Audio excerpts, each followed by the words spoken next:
Part 1. A Quiet Death. My name is Ira. I am 32 years old. I will tell you a story my family wants to forget, but I will never forget it. My grandfather, Victor, died on a Wednesday evening, alone, in his small apartment. A neighbor found him the next morning. The doctor said his heart. Simple words. But something about those words did not calm me. 2 days before his death, my grandfather called me. His voice was strange. Quiet. He said, "Ira, come quickly. I need to tell you something," I answered. "Grandfather, I will come on Saturday." He was silent. Then he said words I will remember forever. "It might be too late. I did not come sooner, and now I regret it every day." Part 2. The family gathers. The whole family gathered in grandfather's apartment. My mother, Uncle Oleg, grandmother, a quiet woman who never argued, and me. Uncle Oleg behaved strangely. He walked around the room quickly. He opened cabinets. He looked under rugs. "What are you looking for?" my mother asked. "Documents," Oleg answered. But his eyes said something else. I knew Oleg had debts, big debts. He had lost his job a year ago.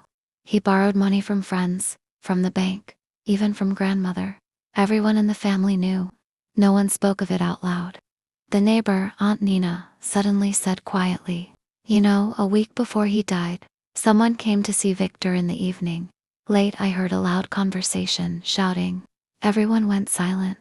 Uncle Oleg turned pale. "Who came?" I asked. Aunt Nina shook her head. "I didn't see a face. It was dark." Part 3. The first discovery. We searched for documents all day. Suddenly, Uncle Oleg found an old metal box in a cabinet. "Here," he shouted. "It must be here." He opened the box fast, greedily. Inside were old photographs. Nothing else. Oleg threw the box on the floor. His hands were shaking. "Where is the money?" he whispered. "He told me he had money." My mother looked at him coldly. "He told you when I—" Oleg didn't answer. He walked out of the room. I picked the old photographs up from the floor. In one, a young grandfather stood next to a man I didn't recognize. On the back of the photo, one word was written. "Don't forget." A strange word. I put the photo in my pocket. Part 4. The night call. That evening, an unknown number called me. "Irina Viktorovna." A man's voice asked. "My name is Sergei Pa. I am your grandfather's notary." My heart beat faster. "Your grandfather had a will," the notary said. "He came to my office a week before he died. He changed the will, once, at the last moment. Changed it. How? Come to the office tomorrow. You will learn everything there." I didn't sleep all night. I thought about the night visitor, about the shouting Aunt Nina had heard, about my grandfather's words, "It might be too late." Part 5. The will. The next day, the whole family gathered in the notary's office. Uncle Oleg arrived first. He looked tired, frightened.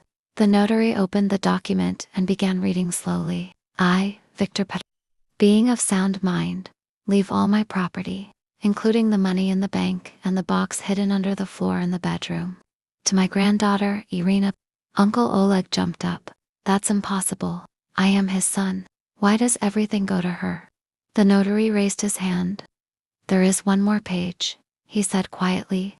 "A personal letter for Irina. Your grandfather asked that it be read only by her, alone."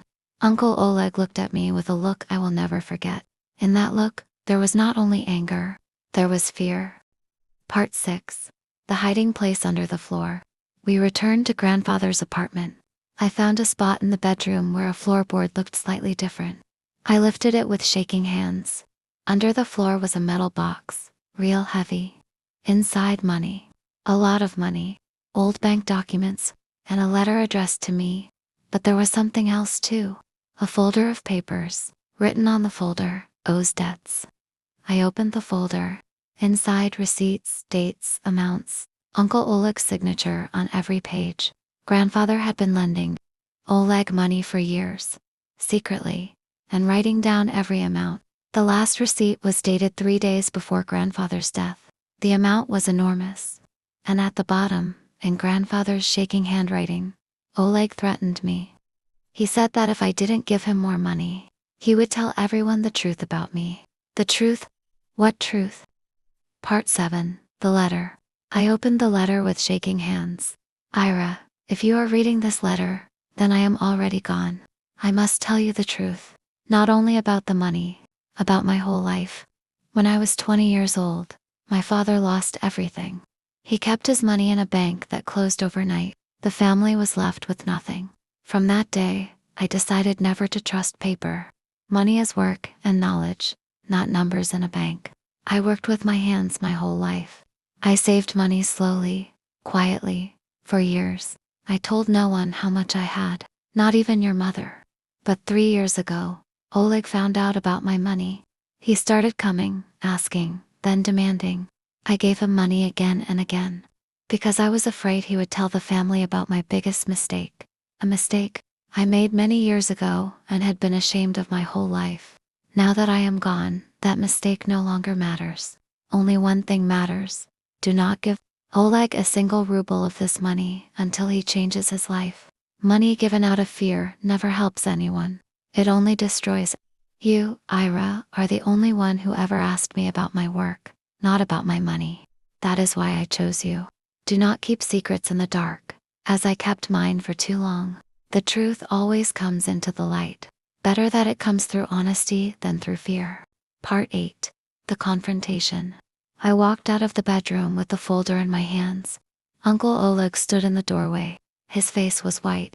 You found it, he said quietly. Not a question. A statement? You threatened him, I said. 3 days before he died. Oleg was silent for a long time.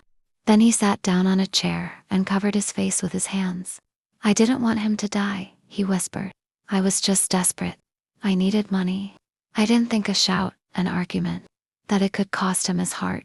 My mother stood in the doorway, listening to everything. Her face was full of pain. You killed him, she said quietly. Not with a knife, with fear. Part 9. The ending. I did not go to the police. Grandfather himself did not want that. I knew it from his letter. But the family changed forever that day. Uncle Oleg left the apartment and did not appear for a month. When he returned, he was a different man, quieter, more honest. He started looking for work. Real work, not fast money. I took the box. Not only the money. I took the lesson that cost my grandfather his life. Now, when people ask me about money, I don't talk about banks. I talk about a grandfather who worked with his hands his whole life and kept the heaviest secret in the family under the floor of his bedroom.